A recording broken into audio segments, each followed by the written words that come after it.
Ju përshëndes të nderuar shikues, jemi bashkë në edicionin informativ të orës 14 në Blu Televizion.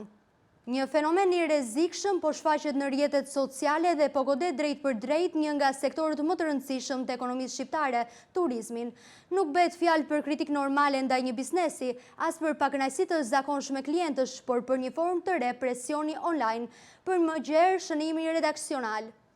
Një fenomen i rrezikshëm po shfaqet në rrjetet sociale dhe po godet drejt për drejt një nga sektorët më të rëndësishëm të ekonomisë shqiptare, turizmin. Nuk bëhet fjalë për kritik normale ndaj një biznesi, as për pakënaqësi të zakonshme klientësh. Bëhet fjalë për një formë të re presioni online, ku faqe të ndryshme në TikTok dhe rrjetet sociale u bëjnë thirrje ndjekësve të tyre të lënë vlerësimet negative ndaj strukturave turistike, hoteleve apo bizneseve që ata i perceptojnë si të lidhura politikisht ose si simpatizant të qeverisë.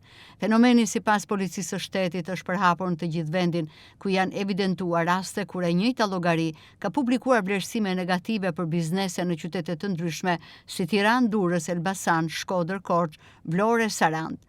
Blu Televizion kontaktoi me një strukturë hotelerie në Vlorë, ku brenda pak orësh në Google janë shfaqur qindra vlerësime negative, pjesa dërmuese me një yll.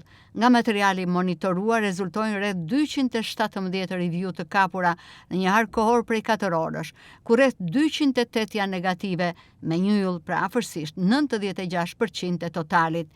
Një volum i tillë nuk është normal për një strukturë turistike, edhe nëse do të kishte pakënaqësi reale nga klientët. Shumë prej komenteve nuk përmbajnë asnjë përshkrim konkret për qëndrimin në hotel. Nuk ka datë rezervimi, nuk ka dhomë të identifikuar, nuk ka shërbim të përshkruar, nuk ka faturë, nuk ka histori reale klienti. Shumë prej tyre janë thjesht rooms service, location, bath service, skandal, don't go, emoji apo fraza të përsëritura. Në disa raste shfaqen dhe emra të pazakontë profilesh si Test One, Photoshop Tutorial, Growth Media, Open. Çka shton dyshimet se komentuesit kanë qenë vërtet klientë real të resortit. Duhet të kuptohemi këtu që nuk jemi kundër kritikave të vërteta. Çdo klient ka të drejtë të ankohet, të shkruajë përvojën e tij dhe të paralajmërojë të tjerët nëse është trajtuar keq, por kur qindra profile sulen brenda pak orësh me të njëjtën gjuhë dhe me mungesë të plot detajesh, atëherë nuk jemi më te kritika, jemi tek sabotimi dhe agresioni digjital. Më shqetësuese është arsyeja që qëndron pas kësaj vale. Sipas sinjalizimeve nga rrjetet sociale, disa faqe në TikTok po e paraqesin këtë si një lloj revolucioni kundër njerëzve që i perceptojnë si të lidhur me pushtetin. Por në realitet, ky nuk është revolucion. Kjo është luftë civile digjitale. Kjo është shqiptar kundër shqiptarit. Dhe kur godet turizmin, nuk dëmtohet vetëm një pronar hoteli. Dëmtohen punonjësit, recepcionistët, kamarierët, kuzhinierët, pastrueset, furnitorët, taksistët, guidat turistike dhe imazhi i Shqipërisë në sytë e turistëve të huaj.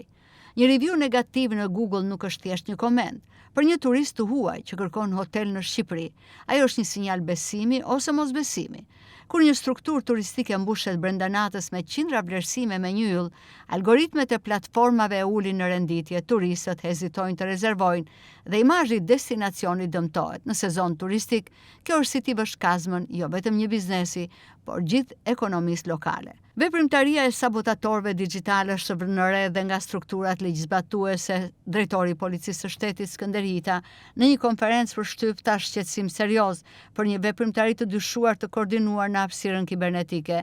Nga veprimet e paraverifikuese, administrimi i kallëzimeve dhe analizave të dhëna të siguruara deri në këtë fazë, rezultojnë indicje për ekzistencën e një rrjeti llogarish që kanë vepruar në mënyrë të sinkronizuar. Janë evidentuar raste ku e njëjta llogari ka publikuar brenda një kohe shumë të shkurtër vlerësime negative për bizneset të ndryshme në qytete Tiranë, Durrës, Vlorë, Sarandë, Elbasan, Shkodër dhe Korçë.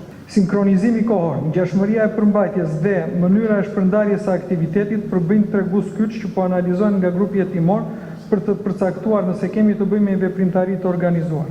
Çdo përpjekje organizuar për të manipuluar perceptimin publik, për të dëmtuar bizneset tona apo për të cënuar interesin ekonomik të vendit, do të trajtohen me prioritet maksimal nga policia e shtetit. Dua të bëj qartë se çdo person që do të rezultojë i përfshirë në këtë aktivitet kundralishëm, pavarësisht vendodhjes së tij, do të përballet me forcën e ligjit. Kundërshtarët e kësaj qasje shohin deklaratën e drejtorit të policisë Skënderita për verifikimin e mbi 10.000 llogarive në rrjetet sociale si një sinjal të rrezikshëm për lirinë e shprehjes. Sipas tyre, nën petkun e luftës ndaj aktivitetit të koordinuar kibernetik, shteti rrezikon të kalojë vijën e hollë mes hetimit të sulmeve të organizuara dhe monitorimit të qytetarëve që shprehin pakënaqësi reale ndaj bizneseve turistike. Kritikët argumentojnë se një review negative nuk mund të trajtohet automatikisht si kërcënim, pasi konsumatori ka të drejtë të denoncojë çmimet e larta, shërbim të dobët apo abuzime. Ata paralajmërojnë se nëse policia vendos në fokus qytetarin që ankohet dhe jo biznesin, që mund të ketë shkelur standardet, atëherë institucionet nuk po mbrojnë më konsumatorin, por po krijojnë perceptimin se mbrojnë interesa ekonomike të caktuara.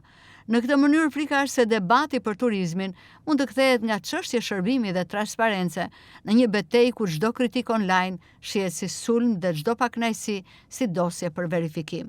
Por ironia është e hidhur, ata që pretendojnë se po luftojnë sistemin, në fakt po godasin vendin e tyre, po i thon turistit huaj mos e jaktu. Po i thon tregut ndërkombëtar se Shqipëria është e pasigurt, e pa organizuar, e mbushur me konflikte dhe sulme online. Ky nuk është patriotizëm, është autogol. Shqipëria ka vite që përpiqet të ndërtojë një imazh turistik në rajon dhe në Europë. Ky imazh nuk prishet vetëm nga çmimet e larta apo shërbimi i dobët. Prishet edhe nga shqiptarët që në emër të mllefit politik kthehen në batalione keqbërësish dhe ligjshkelësish online kundër bizneseve shqiptare.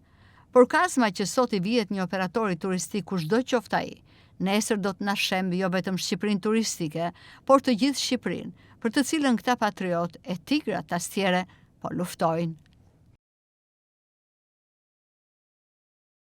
Avokati i popullit Endri Shabani ka prezantuar këtë të premte në Vlorë raportin vjetor të avokatit të popullit për vitin 2025. Sipas Shabanit në Vlorë, kërkesat janë kryesisht për pronat dhe menaxhimin e tyre, dhe avokati i popullit do të etojë çdo rast që lidhet me shpërdorimin e detyrës, tjetërsimin e pronave dhe ankesat e qytetarëve. Avokati i popullit Endri Shabani ka qenë prezent këtë premte në Vlorë për të prezantuar raportin vjetor të avokatit të popullit për vitin 2025. Shabani është ndalur të flasë dhe për media duke thënë se arsyeja e prezencës së avokatit të popullit në Vlorë është të dëgjojë ankesat dhe kërkesat e qytetarëve. Sipas Shabanit, në Vlorë kërkesat janë kryesisht për pronat dhe menaxhimin e tyre, ndërsa thotë se ankesat e qytetarëve lidhen pikërisht me kadastrën dhe avokati i popullit do të hetojë çdo rast që lidhet me shpërdorimin e detyrës, tjetërsimin e pronave dhe ankesat e qytetarëve. Shabani thekson se detyra e avokatit të popullit është të mbrojë të drejtat e qytetarëve dhe të jetë ndërmjetës për të zgjidhur kërkesat dhe ankesat e tyre. Kemi që u bëjmë në gjitha qytetet e Shqipërisë me qytetarët e Vlorës për diskutuar për problematika që ata kanë në lidhje me pushtetin publik dhe se si avokati i popullit mund të adresojë problemet që qytetarët kanë në raport me institucionet vendore apo institucionet qendrore që kanë zyra rajonale në Vlorë. Pjesa më e lartë e ankesave që na ka ardhur nga Vlora për vitin e kaluar, se ne kemi nxjerrë raportin ton vjetor, lidhet kryesisht me kadastrën, lidhet me të drejtën e pronës, lidhen me institucionet të cilat në fakt për 36 vitesh ende nuk po japin dot drejtim të kësaj problematike, ku ndërthuren institucionet publike, shtetërore, po ndërthuret edhe puna e gjykatave, të cilat zvarritjet e proceseve gjyqësore kanë kopjavitur dhe më tej problematikën e të drejtës pronës, duke çuar pastaj në konflikte shpesh civile, por në disa raste dhe konflikte dhe problematika që shtrin në territor më të gjerë se sa disa familje. 26 vite roli i avokatit të popullit është në momentin që qytetarët shkojnë për të marrë një dokumentacion në DVSHK, apo kanë problematika me punën e Agjencisë së Trajtimit Pronave, apo kanë zvarritje të proceseve gjyqësore, ata mund të ankohen tek institucioni i avokatit të popullit. Ne kërkojmë, fillojmë një hetim administrativ, kërkojmë marrjen më tepër dokumentacion. Në disa raste ku shohim që kemi zyrtarë që abuzojnë me pushtetin, rekomandojmë marrje masash ndaj këtyre zyrtarëve, po përshkëmbujmë institucionet e drejtësisë që në raste që ka gjyqtar që sjellin zvarritje të proceseve gjyqësore jo për shkak problemeve sistemike, por për shkak problemeve të tyre në mënyrën se ata administrojnë proceset gjyqësore, edhe në këto raste po bashkëpunojmë që të evidentohet dhe kjo të reflektohet në performancën e tyre të punës apo në promovimin e tyre të mëtejshëm.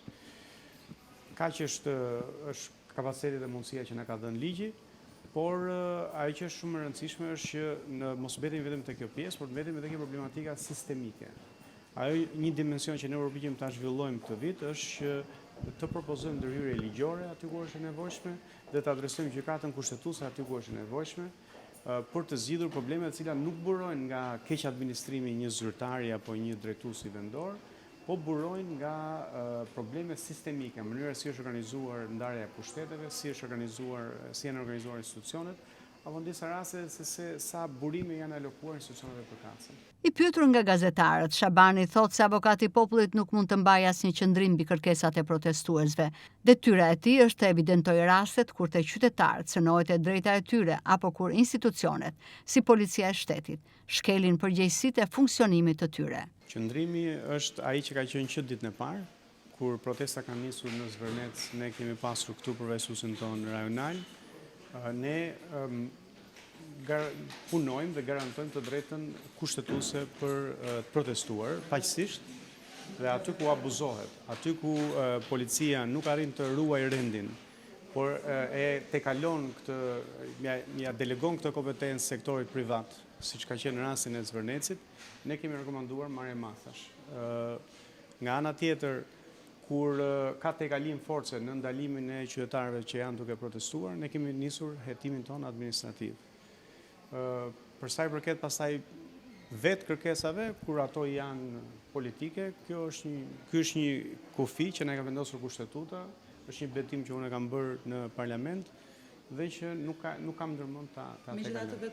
Jo vetëm që kemi hetuar, po unë kam qenë personalisht, i kam vizituar, i kam takuar të ndaluarit, kështu që kjo akuzë është e pa bazë, edhe ju si gazetar mund ta verifikoni këtë. Në lidhje me pretendimet që ne të dalim protest dhe të mbështesim kërkesat politike, e theksoj në 25 vite, nëse ju më gjeni një avokat populli që ka dalë në shesh për të protestuar kundër institucioneve publike, atëherë unë do ngrej duart lart. Në qoftë se ju më gjeni në Ballkan, në Evropë apo në botë, një avokat populli që del dhe mbështet kërkesat politike të protestuesve, atëherë ne kemi keq kuptuar rolin, por ne jemi aty për të garantuar të drejtën e tyre për protestuar kundër qeverisë, për protestuar kundër institucioneve vendore, për protestuar kundër meje nëse duan, deri këtu. Pastaj se çka kërkojnë ata është e drejta politike e çdo protestues. Ndërsa sa i përket komenteve negative të bëra në profilet e bizneseve në vend, avokati i popullit Shabani thot se nuk ka informacionin e dur, por nëse cënohet e drejta e shprehjes së lirë të qytetarëve, do të nisë një hetim për rastin dhe do të ketë një reagim zyrtar. Kjo është pikërisht përgjegjësia institucionale që ndryshon nga përgjegjësia gazetarese. Pra, ti po më thua një version, unë nuk e kam parë. Do ta shoh, do ta vlerësojmë, nëse kemi rast ku policia po kufizon të drejtën e fjalës, padyshim që jemi kundër, sepse e drejta për të shprehur lirisht është një drejtë që është fituar në 1991-shin, garantohet me Kushtetutën e Shqipërisë dhe ne këtë detyrë kemi. Pastaj këto të tjera duhet i shoh. Së bashku me përfaqësuesit më të lartë të pushtetit lokal, si dhe në praninë të qytetarëve, në Vlorë është prezantuar kështu raporti i avokatit të popullit për vitin 2025. Trotuarët në disa zona të Vlorës janë kthyer në pengesë për këmbësorët pasi zihen nga pemë, shtylla elektrike, ndriçimi dhe tabela sinjalistike. Në lagjen 24 maj, banorët detyrohen të ecin zigzag ose të zbresin në rrugë duke rrezikuar nga qarkullimi i automjeteve. Pemë, shtylla të tensionit të lartë, tabela vertikale të sinjalistikës rrugore, por dhe shtylla ndriçimi mund t'i gjesh të gjitha në një vend, në vendkalimin e këmbësorëve në Vlorë. Ky është realiteti shumë prej projekteve të realizuara vitet e fundit në qytet, aty ku trotuaret shfrytëzohen për të vendosur të gjithë elementët shtesë përbërës së një projekti. Vendkalimi i këmbësorëve sigurisht që zaptohet prej tyre, duke mos lënë shumë hapësirë për të kaluar kalimtarët.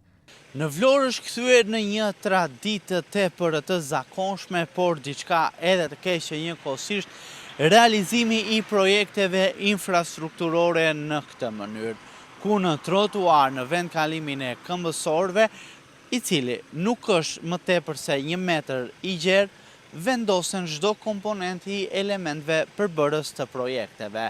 Si për shembull, u ndodhem tashmë në zonën e ish-fushës së aviacionit, ku më parë, vitën parë, është realizuar një projekt për rehabilitimin e kësaj zone, por siç mund ta ndiqni edhe nga pamjet, në vendkalimin e këmbësorëve janë vendosur nga shtyllat e tensionit të lartë tek ato të ndryshimit, shtyllat e internetit, pemë gjithashtu, por edhe tabela për sinjalistikën vertikale të zonës, duke mos lënë asnjë mundësi shtesë për kalimin e këmbësorëve. Banorët e zonës 24 Maj, rehabilituar vitet e fundit, kanë vetëm një mënyrë se si mund të ecin në trotuare, duke ecur zigzag për të shmangur pemët apo shtyllat që gjenden në vendkalimin e tyre. Shumë që nuk e bëjnë këtë zgjedhin të ecin në rrugë, aty ku sigurisht jeta e tyre rrezikohet nga automjetet që qarkullojnë me shpejtësi. Shumë mirë të tilla projekte mund të realizoheshin edhe ndryshe, ku trotuaret të cilat sot janë rreth 1 metër të gjerë mund të ndërtoheshin me gjerësi më të madhe, çka do të sillte më tepër mundësi për të vendosur elementet shtesë. Për më tepër, tabelat e sinjalistikës rrugore apo shtyllat e ndriçimit nuk duhen vendosur në mes të trotuarit, ndërsa për shtyllat e energjisë elektrike mund të gjendej një tjetër vend për t'i vendosur.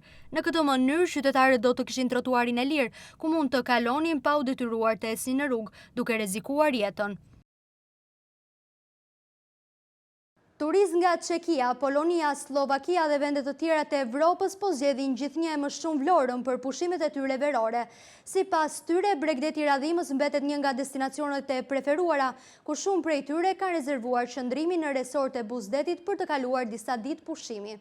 Turist nga Çekia, Polonia, Slovakia, por dhe nga vendet tjera të Europës po zgjedhin gjithmonë edhe më shumë Vlorën për pushimet e tyre verore. Një nga destinacionet e preferuara është dhe Radhima, ku shumë prej tyre kanë rezervuar qëndrimin në resortet Buzdetit për të kaluar disa ditë pushimi. Sipas turistëve, Vlora ka rezultuar një surprizë e këndshme, ata vlerësojnë cilësinë e akomodimit, klimën, detin e pastër, natyrën dhe me të gjitha kuzhinën shqiptare. Shumica vizitojnë Vlorën për herë të parë, por shprehen se përvoja ka tejkaluar pritshmëritë e tyre dhe se do të rikthehen sërish. Nuk e njeh më parë, por Vlora është një qytet shumë i bukur për tu parë. Ndërsa në këtë resort po qëndroj prej 5 ditësh dhe jam shumë i kënaqur. Kushte fantastike. Unë vin nga Çekia dhe jam për herë të parë këtu, por kam gjetur një surprizë të këndshme. Më pëlqen shumë. Vendi ku jemi akomoduar, ushqimi, klima dhe deti i pastër. Jemi prej 4 ditësh këtu. Jemi akomoduar në resort, shumë i bukur dhe një vend fantastik. Kemi menduar që nesër të bëjmë një udhëtim për të parë edhe vendet historike. Ne po qëndrojmë këtu te Regina Blu dhe jemi shumë të kënaqur. Vi nga Çekia dhe kam ardhur bashkë me fëmijët. Çfarë më pëlqen këtu? Jam e kënaqur nga klima, deti pastër, akomodimi, çdo gjë shumë mirë. Jam nga Republika Çeke dhe vi për herë të parë. Nuk kisha dëgjuar më parë për Shqipërinë dhe Vlorën. Kisha parë edhe foto edhe video. Më pëlqen shumë resorti ku po qëndrojmë, është fantastik. Veç plazhit do të vizitojmë dhe vende të tjera afër resortit ku po qëndrojmë. Rikthim sërish, besoj që po. Jam nga Slovakia, këtu kam ardhur me maman time dhe ndihem mjaft mirë dhe më pëlqen. Deti është fantastik, ushqimi po ashtu, dhe akomodimi është shumë i mirë. Unë nuk isha ardhur më parë, por po më pëlqen shumë. Me nisjen e sezonit turistik është rritur ndjeshëm numri i turistëve të huaj në Vlorë, ata po zgjedhin Bregdetin shqiptar dhe resortet për gjatë vizës bregdetare për të kaluar pushimet verore. Sipas tyre, Vlora dhe Shqipëria janë tashmë ndër destinacionet më të preferuara dhe më të kërkuara për turizmin veror. Rritja e temperaturave, por dhe numri i turistëve gjatë periudhës së verës ka sjellë një shtim të vizitave ditore, por edhe shtrime në repartin e pediatrisë pranë Spitalit Rajonal të Vlorës. Sipas shefes së pediatrisë Rina Lanaj, vetëm gjatë 24 orëve të fundit janë regjistruar rreth 55 vizita ambulatore dhe 35 shtrime. Rritja e temperaturave, por dhe numrit të turistëve gjatë periudhës së verës ka sjellë një shtim të virozave ditore, por dhe të shtrimeve në repartin e pediatrisë pranë Spitalit Rajonal të Vlorës. Shefja e repartit të pediatrisë, mjekja Rina Lanaj, konfirmon se fëmijët që paraqiten në spital kanë simptoma të ndryshme. Vetëm gjatë 24 orëve të fundit janë regjistruar rreth 55 vizita ambulatore dhe 35 shtrime. Atëherë, javën e fundit në repartin tonë, numri vizitave dhe shtrime ka ardhur duke u rritur. Kjo stim ofron një fluks të madh në repartin tonë për shkak të ngarkesës së qytetit, me prezencën e turizmit, me prezencën e emigrantëve të ardhur dhe të qytetarëve të tjerë. Temperaturat e larta ofrojnë çrregullime kryesisht që dominojnë në këtë stim, çrregullime gastrointestinale të shoqëruara me të diella, bark, temperaturë. Një pjesë e fëmijëve vizitohen, marrin mjekim ambulator dhe ndiqen nga mjeku i familjes. Pjesa tjetër kur ka kompromentim të shenjave jetësore, ne i hospitalizojmë dhe i ndjekim në pavionin tonë. Flas për 24 orëshin e fundit, ku janë bërë 55 vizita ambulatore dhe janë bërë 35 shtrime. Përveç çrregullime gastrointestinale, ka dhe fëmijë me çrregullime të aparatit respirator, me laringite, me bronkite, me trakeobronkite. Një pjesë e tyre vinë kryesisht alergji qofshin nga deti, mund të vinë goditjet nga dielli, mund të vinë pickimet nga insektet dhe alergji të ndryshme ushqimore. Mjekja Llana i thekson se fëmijët duhet të shmangin ekspozimin në diell gjatë orëve me temperatura më të larta. Sipas saj, rastet më të shpeshta që paraqiten në spital lidhen me alergjitë ndryshme, problemet respiratore, si dhe pickimet nga insektet. Ajo jep dhe këshillat që prindrit duhet të ndjekin për të mbrojtur fëmijët gjatë kësaj periudhe me temperatura të larta. Tërheq vëmendjen e prindërve, sepse pavarësisht sensibilizimit që ne bëjmë në media për mos ekspozimin e fëmijëve në temperaturat e larta, kryesisht mbas orës 11, këtë këshill nuk e zbatojnë dhe të gjithë fëmijët ekspozohen mbas orës 11. Rrezet e diellit janë të dëmshme, qoftë për goditja nga dielli, që mund të reflektohet me dhimbje të forta koke, me edem të syve, me të vjella dhe me humbje ekuilibri. Kështu që në këtë pikë të bëjnë kujdes mos i ekspozojnë fëmijët. E dyta, sensibilizojnë për rehidrimin e fëmijës, që do të thotë dhënien për shkak temperaturave të larta, të jepen lëngje në formën e ujit, të çajit, të kosit dhe jo lëngje të gatshme. Ushqime sa më të lehta, qofshin këto ushqime me zarzavate, ushqime proteinike, që fëmia të marrë edhe kalorazhin e duhur ditor. Ekspozimi në diell gjatë pikut të temperaturave si dhe problematika të tjera shëndetësore janë ndër rastet më të shpeshta të regjistruara në repartin e pediatrisë. Sipas mjekëve, kjo periudhë shoqërohet çdo vit me një rritje të numrit të fëmijëve që kanë nevojë për ndihmë mjekësore. Ministri i Punëve të Brendshme Besfort Lamallari u ka bërë thirrje qytetarëve të tregojnë kujdes dhe përgjegjësi për parandalimin e zjarreve, duke rikujtuar se zjarrvënia përbën vepër penale dhe dënohet me masa të ashpra. Përmes një deklarate, Lamallari theksoi se zjarret e shkaktuara nga dora e njerëzit përbëjnë rrezik për jetën e qytetarëve, pronën, pyjet dhe pasuritë natyrore. Ministri i Punëve të Brendshme Besfort Lamallari u ka bërë thirrje qytetarëve të tregojnë kujdes dhe përgjegjësi për parandalimin e zjarreve, duke rikujtuar se zjarrvënia përbën vepër penale dhe dënohet me masa të ashpra.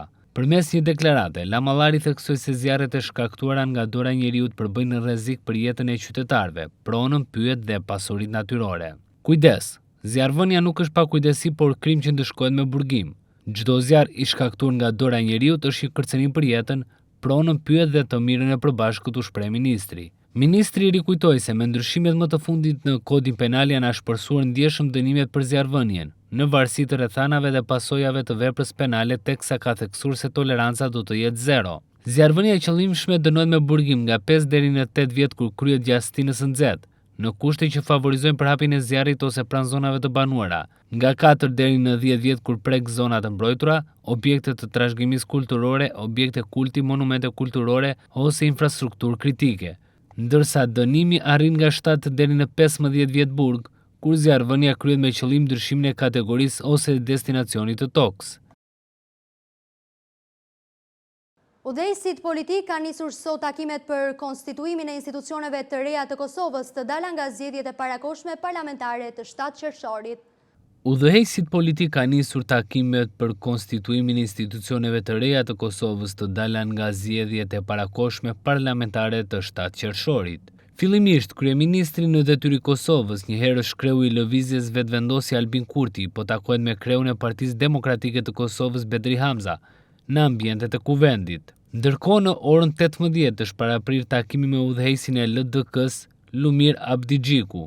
Takimet mes udhëheqësve politik vijnë 2 ditë pas certifikimit të rezultatit të zgjedhjeve të parakohshme parlamentare të qershorit, të cilat u mbajtën pasi muaj më parë partitë dështuan të arrinin konsensus për presidentin e ri të vendit. Kurti e ka ftuar në takim dhe kreun e aleancës Ardian Gjini, por ai e ka refuzuar ftesën duke argumentuar se partia e tij veçse i ka paraqitur 6 kushte që do të duhej t'i plotësonte Kurti në këmbim të mbështetjes të krimit të institucioneve. Sipas rezultatit përfundimtar të zgjedhjeve të 7 qershorit, lëvizja vetëvendosja e Kurtit ka fituar 53 mandate, PDK-ja 22 ulse, LDK-ja 18 dhe Aleanca 7. Pas certifikimit të rezultateve, deputetët e legjislaturës së re kanë përpara detyrën e konstituimit të kuvendit, formimin e qeverisë dhe zgjedhjen e presidentit. Për dy të parat kërkojnë 61 vota në kuvendin prej 120 ulësesh. Partia e Kurtit i ka votat për dy proceset e para pasi llogarit në votat e partive Pakicjo Serbe që kanë 10 mandate. Megjithatë, ende nuk ekziston një marrëveshje apo konsensus rreth emrit të presidentit. Për presidentin nevojitet prania e 2/3 të deputetëve në kuvendi që votimi në dy raundet e para të jetë i vlefshëm. Në mungesë të një marrëveshjeje politike, kjo është e pamundur për secilën parti parlamentare. Kushtetuta parasheh që presidenti duhet të zgjidhet brenda 60 ditëve nga dita e konstituimit të kuvendit. Nëse kjo nuk ndodh, kuvendi shpërndahet dhe vendi shkon në zgjedhje të reja. Nëse vendi shkon në zgjedhje sërish, atëherë ato do të ishin të katërtat parlamentare që nga shkurti i vitit 2025. Kjo ishte gjithçka e përgatitur për këtë edicion. Ju falenderojmë për vëmendjen. Bashkë miru pafshim.